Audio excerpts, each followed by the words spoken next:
Here is the English version of your text. Nature seems to be angry at what we have done. Extreme weather events are occurring more frequently and intensely. Unusual storms and floods, prolonged droughts, record-breaking heat waves, and widespread wildfires.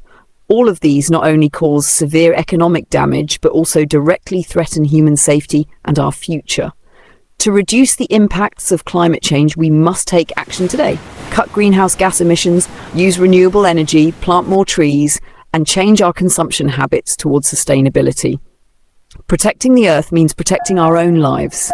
If we fail to act in time, nature will continue to respond even more fiercely.